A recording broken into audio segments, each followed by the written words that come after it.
अगर आप पाकिस्तान और भारत की जो अब तक की जंग है उसको हकीकत की नज़र से देखें और जो असल लड़ाई होती है दो मुल्कों में या कोई बड़ी जंग होती है, तो अगर उसकी शिद्दत को आप 10 रखें तो ये 2 तक की शिद्दत की लड़ाई हुई है। सिर्फ लाइन ऑफ कंट्रोल एक ऐसी जगह है जहाँ पे चंद मोर्चों में आपस में जो फायरिंग होती है वो घुमसान की फायरिंग हो जाती है, लेकिन वो लाइन ऑफ कंट्रोल है।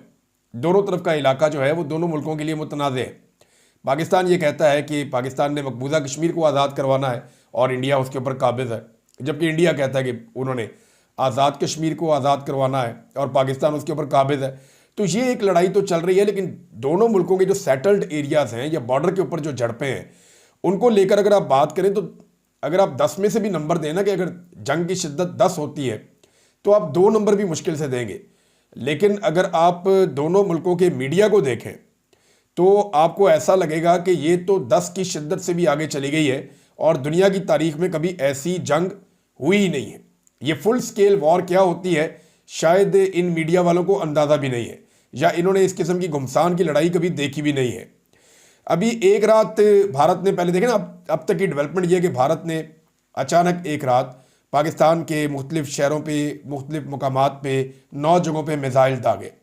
पाकिस्तान ने अपने दिफा में उनके तैयारे गिरा दिए। अब पाकिस्तान ने जवाबी कार्रवाई करनी है जिसका अभी तक आगाज़ नहीं हुआ, लेकिन अगले दिन भारत ने ड्रोन भिजवा दिए ताकि पाकिस्तान की जो सलाहियत है एयर डिफेंस की उसको चेक किया जा सके, उसका टेस्ट लिया जा सके। तो पहले कुछ बात कर लेते हैं थोड़ी सी। अब तक की कहानी टोटल ये है, लेकिन अब लाइन ऑफ कंट्रोल के ऊपर इस वक्त शदीद लड़ाई चल रही है।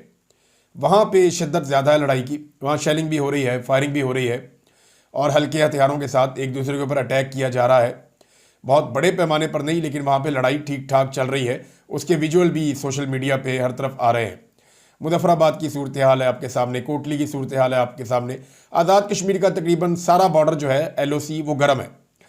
पहले ज़रा पाकिस्तानियों की बात करते हैं कि पाकिस्तानियों ने कुछ ऐसे भांड है पाकिस्तान में भी जिन्होंने ऐसी बातें की हैं जो हुई नहीं अभी तक ग्राउंड पे, और इनकी तादाद कम है पाकिस्तान में, लेकिन इन्होंने छोड़ी बहुत लंबी लंबी। मिसाल के तौर पे शुरू में ये एकदम कहा गया कि 7-8 तैयारे गिरा दिए गए हैं। जंग में ऐसा हो जाता है नंबर्स का, लेकिन बाद में ठीक भी हो जाता है। लेकिन ये बड़ी अजीब बात की गई कि 124 चौकियाँ फतह कर ली हैं पाकिस्तान की फ़ौज ने।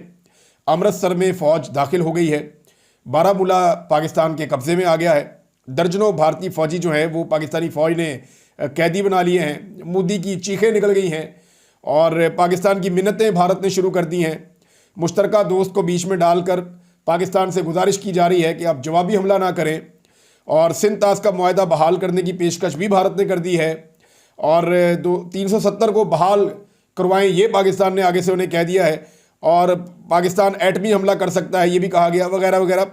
लेकिन आप यकीन करें कि जो भी पाकिस्तानी भांडों ने कहा या पाकिस्तानी टाउट्स ने जो बातें की हैं, इनका कोई मुकाबला भारत की जानिब से आने वाली डेंगू के सामने नहीं है।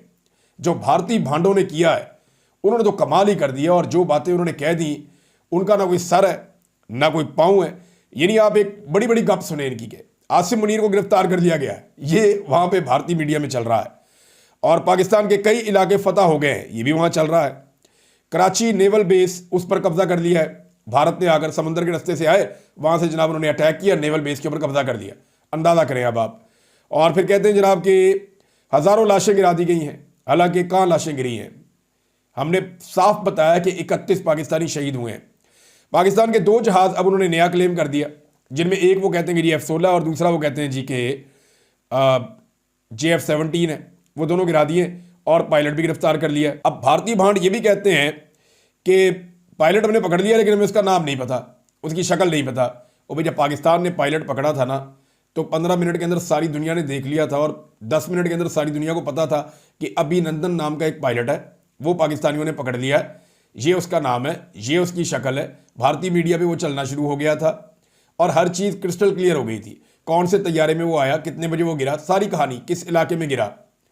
भारत ने लंबी छोड़ दी, और उनकी एस्टेब्लिशमेंट के कहने के ऊपर या पता नहीं उनकी हुकूमत के कहने के ऊपर भांड पुणे में मीडिया ने कमाल कर दिया।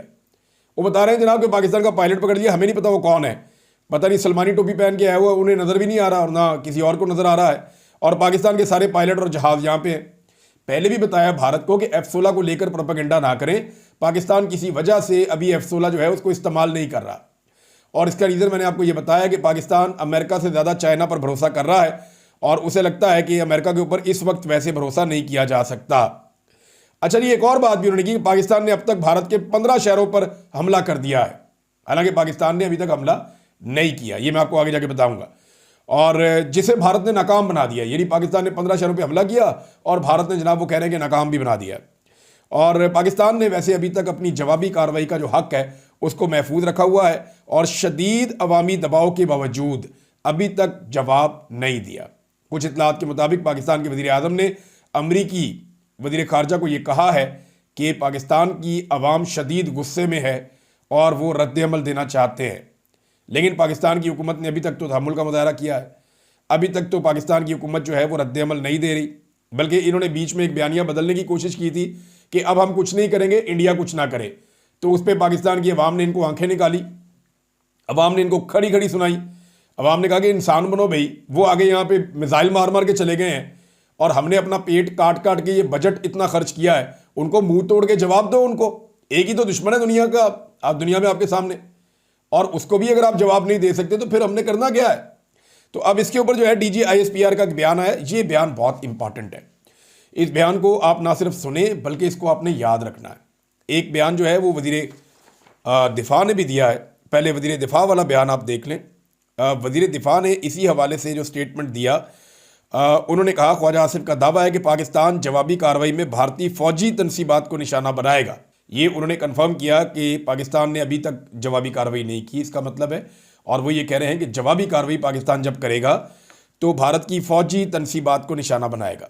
लेकिन देखें, भारत ने पाकिस्तान के 2 डैम्स के ऊपर अटैक किया है, एक नीलम झेलम के ऊपर किया और एक हमारा दूसरा डैम है उसके ऊपर अटैक किया है, और इनको मिसाइल मारे हैं, और ये पाकिस्तान के पानियों के ऊपर पाकिस्तान के डैम बने हुए हैं। अब इंडिया ने जो पाकिस्तान के पानियों के ऊपर गैर कानूनी डैम बनाए हुए हैं जिनके ज़रिए से वो पाकिस्तान का पानी रोकता है, उन डैम्स के स्ट्रक्चर्स के बारे में पाकिस्तान का क्या ख्याल है।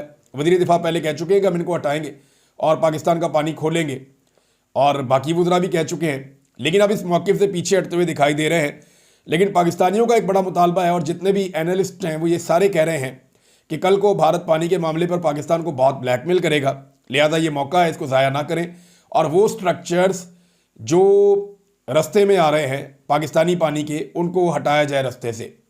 देखें, आप जब कोई वाटर स्ट्रक्चर के ऊपर आप कोई रास्ता बना लेते हैं पानी का, तो बाकी काम पानी अपना खुद ही कर लेता है। पानी का प्रेशर भी होता है ना एक, तो वहाँ पाकिस्तान को मेहनत करने की ज़रूरत है। बहुत सारे जो तज्ज़ियाकार हैं उनके बकौल। अब आ जाए DG ISPR के स्टेटमेंट पे, जो बहुत अहम है और जहाँ सारी कहानी है। DG ISPR ने कहा कि जब पाकिस्तान हमला करेगा तो भारतीय मीडिया नहीं बताएगा, पूरी दुनिया जान जाएगी कि पाकिस्तान ने हमला किया है। देखिए, जब हमला होता है ना तो फिर सारी दुनिया को पता चल जाता है। अभी भारत ने जब हमला किया, रियल जब अटैक किया पाकिस्तान के ऊपर, तो पाकिस्तान ने भी बताया, पूरी दुनिया ने बताया, दुनिया के तमाम मीडिया पे छप गया। भारत ने खुद भी कह दिया कि जी बिल्कुल हमला हुआ, 9 मकामात पे हमला हुआ, उसके नुकसानात भी सामने आ गए, जो लोग शहीद हुए वो भी सामने आ गए, जो ज़ख्मी हुए वो भी सामने आ गए। तो इसमें अगर पाकिस्तान का मीडिया छुपाना भी चाहता तो नहीं छुपा सकता था, इंडियन मीडिया छुपाना भी चाहता था तो नहीं छुपा सकता था। जब कोई अटैक होता है तो फिर वो जाता है, पूरी दुनिया में खबर आती है, ऐसा नहीं है कि उसको आप छुपा लें। और जब अटैक नहीं होता तो आप जितना मर्जी रोला डालते रहे, कोई दुनिया मानती भी नहीं है कि वो अटैक हुआ है। अब अहमद शरीफ चौधरी ने कहा कि पाकिस्तान की जानिब से भारत में 15 मकामात पर हमले की खबर झूठ है, मोदी सरकार अपने फ़ायदे के लिए ड्रामा कर रही है। ताहम जब पाकिस्तान हमला करेगा तो वो नज़र भी आएगा और गूंज भी सुनाई देगी। भारतीय मीडिया नहीं बताएगा, लेकिन पूरी दुनिया जान जाएगी कि पाकिस्तान ने भारत के ऊपर हमला किया है और एक जवाबी कार्रवाई की है। और अहमद शरीफ का कहना था कि आदमपुर से 4 मिसाइल फायर हुए, उनमें से एक प्रोजेक्टाइल मिसाइल उन्होंने खुद अमृतसर में गिराया है, बाकी 2 बैनुल-अक़वामी सरहद अबूर करके पाकिस्तान में दाखिल हुए। इनमें से एक को डिंगा पर मार गिराया गया, जिसका फोरेंसिक किया जा रहा है। ये डिंगा के ऊपर जो आके गिरा है वो ड्रोन नहीं, मिसाइल था, ये उन्होंने कन्फर्म किया है। इंडियन मिसाइल जो है वो पाकिस्तान के अंदर शहरों तक पहुँच रहे हैं और पाकिस्तान के लिए ये बड़ी अलार्मिंग सिचुएशन है। देखिए, इसमें एक चीज़ पाकिस्तान को अपने जहन में रखनी चाहिए जो बहुत इंपॉर्टेंट है, कि अब मैं एक एनालिसिस आपको छोटा सा देने लगा हूँ अगले 1 से 1.5 मिनट में, इसको आप गौर से सुनिएगा। पाकिस्तान का जो दुश्मन है ना भारत, वो लड़ाई को पाकिस्तान की सरजमीन पे ले आया है। अब जितनी लड़ाई हो रही है वो दो जगहों पे हो रही है, या पाकिस्तान के शहरों में हो रही है, यानी बेचैनी तो यहीं पे है ना, ड्रोन आकर गिरता है, कभी मिसाइल आकर गिरता है, कभी कोई और एक्टिविटी हो जाती है। तो ये जो कुछ भी हो रहा है वो पाकिस्तान की सरजमीन पे हो रहा है। और दूसरा जो एरिया है वो कश्मीर का है।